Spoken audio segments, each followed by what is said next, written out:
नमस्ते गाइस, मैं अभिषेक साव आप लोगों के बीच एक बार फिर से आ गया हूं। हमारे चैनल का नाम है पीएफ ऑफिस दिल्ली। अगर आप हमारे चैनल पर नए हो तो हमारे चैनल को सब्सक्राइब कर लीजिए, लाइक कर दीजिए और ज़्यादा से ज़्यादा शेयर कर दीजिए, क्योंकि आज का वीडियो होने वाला है बहुत ही इंटरेस्टिंग। चलिए गाइस, पिछला वीडियो में जैसे मैंने आप लोगों को बताया था कि घर बैठे आप 2 मिनट में खुद से कंपनी में जाए बगैर, यानी कि कंपनी अगर बंद भी हो, अगर आपका एम्प्लॉयर अगर आपकी कंपनी में रिजाइन नहीं डाल रहा है तो 2 मिनट में घर बैठे आप अपने मोबाइल से रिजाइन डाल सकते हैं। लेकिन आज का जो वीडियो है गाइस, वो है बहुत ही मजेदार, क्योंकि किसी मेंबर ने मुझे कमेंट किया था कि सर आपका वीडियो मैंने देखा, लेकिन जब मैं रिजाइन करने गया तो रिजाइन करने के बाद पीछे जो दिखाई दे रहा है आप लोगों को, वो एरर हम लोगों को देखने को मिला है। वो एरर की एक बार मैं पढ़ के आप लोगों को बता दे रहा हूं। एरर है आपको guys, no contribution was received, date of exit updation is not possible, please contact your employer. चलिए गाइस, अगर जिस मेंबर को ये एरर आ रहा है तो इसका मैं कारण और सॉल्यूशन दोनों एकदम डिटेल्स में बता दे रहा हूं। जो सॉल्यूशन मैं बताऊंगा उसी सॉल्यूशन के आधार पे आप लोगों को चलना पड़ेगा। कोई फ्रॉडबाजों के चक्कर में ना पड़े, किसी को 1 रुपया देने की दरकार नहीं है, क्योंकि ये एरर ऑनलाइन इसका समाधान नहीं है। जो सॉल्यूशन मैं आप लोगों को बताऊंगा वही सॉल्यूशन से आप लोग चलिएगा। चलिए गाइस, वीडियो को हम लोग स्टार्ट करते हैं। देखिए गाइस, ये जो एरर जो आता है, मान लीजिए कि आप किसी कंपनी में काम कर रहे थे, आप किसी कंपनी में काम को छोड़ दिए हैं।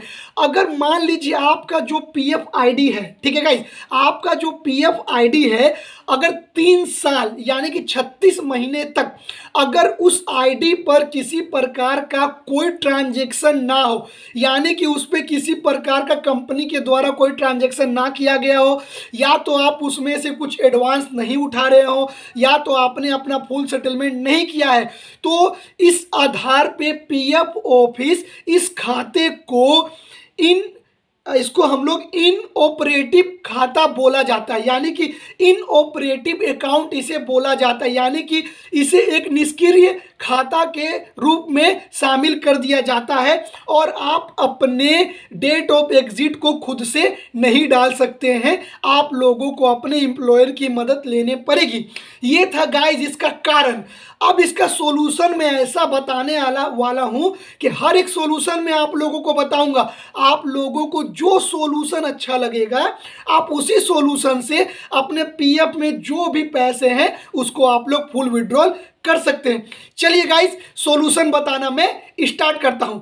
देखिए गाइस, मान लीजिए कि आप के जो खाते में डेट ऑफ एग्जिट नहीं लग रहा है, तो आप लोग क्या करिएगा, आप जिस कंपनी में काम करते हैं उस कंपनी के पास आप लोग जाइएगा, अपने एम्प्लॉयर को बोलिएगा कि सर मेरा डेट ऑफ एग्जिट अभी तक डाला नहीं गया है, आपसे रिक्वेस्ट है कि आप डेट ऑफ एग्जिट को डाल दीजिए। तो आपका एम्प्लॉयर क्या करेगा, एक लेटर बनाकर आपके पीएफ ऑफिस में भेज देगा और वहां से आपका डेट ऑफ एग्जिट अपडेट करा दिया जाएगा, और जिसकी मदद से आप अपने पूरे पीएफ को फुल सेटलमेंट कर सकते हैं। मान लीजिए गाइस, अगर आपका कंपनी आपकी मदद नहीं कर रहा है, तब आप क्या करिएगा, तो आपको क्या करना पड़ेगा, आपको एक जॉइंट डिक्लेरेशन फॉर्म को फिल करना पड़ेगा।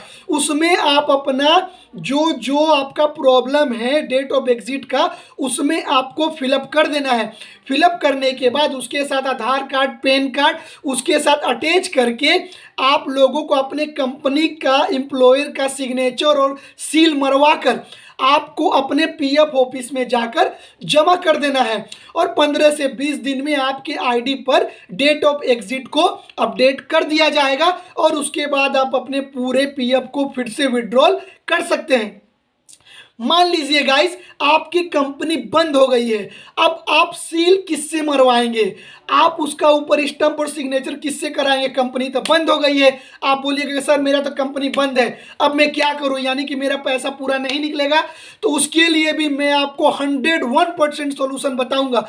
अगर आपका कंपनी अगर बंद हो गया है मान लीजिए, तो आप क्या करिएगा, जॉइंट डिक्लेरेशन फॉर्म तो आप फिलअप करिए, ठीक है, उसके ऊपर आप किसी भी ग्रुप ए के गैजेट ऑफिसर का, ध्यान से बात सुनिएगा, अगर कंपनी अगर आपका बंद है तो किसी भी ग्रुप ए के गैजेट ऑफिसर का उस पर स्टंप और उसका सिग्नेचर आप लोग करवा लीजिएगा और उसके साथ आपके पास जो जो डॉक्यूमेंट्स है उसको अटैच करके आप पीएफ ऑफिस में जाकर आप लोग जमा कर दीजिएगा। तो आप लोगों के 15 से 20 दिन के भीतर आप लोगों का डेट ऑफ एग्जिट को अपडेट कर दिया जाएगा। मान लीजिए गाइस आप लोग बोलेंगे सर ऑनलाइन हमें नहीं करना, हमें ऑफलाइन करना है, तो उसके लिए भी आप लोगों के पास सॉल्यूशन है। आप लोग ऑफलाइन में आप लोग अपने पीएफ का फॉर्म को फिलअप करिएगा, लेकिन उसके साथ जॉइंट डिक्लेरेशन फॉर्म तो आपको देना ही पड़ेगा। लेकिन मान लीजिए जिस कंपनी में जब आप काम करते थे, ध्यान से बात सुनिएगा, जिस कंपनी में आप लोग काम करते थे उस कंपनी से जो सैलरी आपके जिस खाते में आता था उस खाते को भी आपको अटैच करना पड़ेगा जॉइंट डिक्लेरेशन फॉर्म के साथ। ऑफलाइन पीएफ क्लेम का फॉर्म फिलअप करने के बाद उसी बैंक अकाउंट को आप लोगों को देना पड़ेगा जो बैंक अकाउंट में आप लोगों का सैलरी आता था। मान लीजिए गाइस अगर ग्रुप ए के गैजेट ऑफिसर अगर कोई साइन नहीं कर रहे हैं तो आप लोग ये भी कर सकते हैं। एक और ऑप्शन मैं आप लोगों को बता दे रहा हूं कि आप लोग जिस बैंक में आप लोगों का सैलरी आता था उस बैंक के मैनेजर के साइन और सील आप लोग मरवा लीजिएगा, वो भी पीएफ ऑफिस में एक्सेप्ट कर लिया जाएगा। या तो कंपनी से सिग्नेचर साइन करवा लीजिए जॉइंट डिक्लेरेशन फॉर्म पर, या तो किसी ग्रुप एक गैजेट ऑफिसर से साइन करवा लीजिए, या तो बैंक मैनेजर से साइन करवा लीजिए। ये तीनों का सील और सिग्नेचर आपके पीएफ ऑफिस में सपोर्ट यानी कि जमा लिया जाएगा।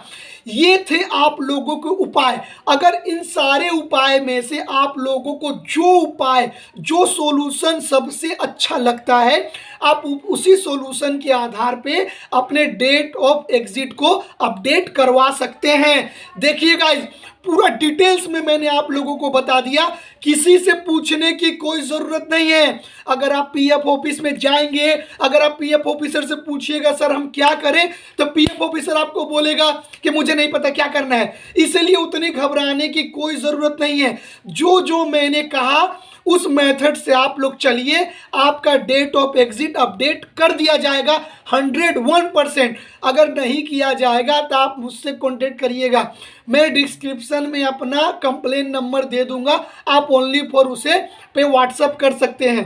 ठीक है गाइस, ये था डेट ऑफ एग्जिट का सॉल्यूशन। तो वीडियो आप लोगों को कैसा लगा गाइस? जिन जिन लोगों को ये एरर आ रहा था वो 101% अब खुश हो गए होंगे कि चलो अब लग रहा है कि मेरा पीएफ का पैसा फुल विड्रॉल हो जाएगा। ठीक है गाइस, अगर वीडियो आप लोगों को अच्छा लगा हो तो हमारे चैनल को ज़्यादा से ज़्यादा सब्सक्राइब कर दीजिए, लाइक कर दीजिए और शेयर कर दीजिए और उन मेंबर तक पहुंचा दीजिए जो फ्रॉड के चक्कर में फंसने वाले हैं। इसलिए गाइस सावधान रहें और सतर्क रहें। जय हिंद, वंदे मातरम। अब मिलते हैं आप लोगों से अगले वीडियो में।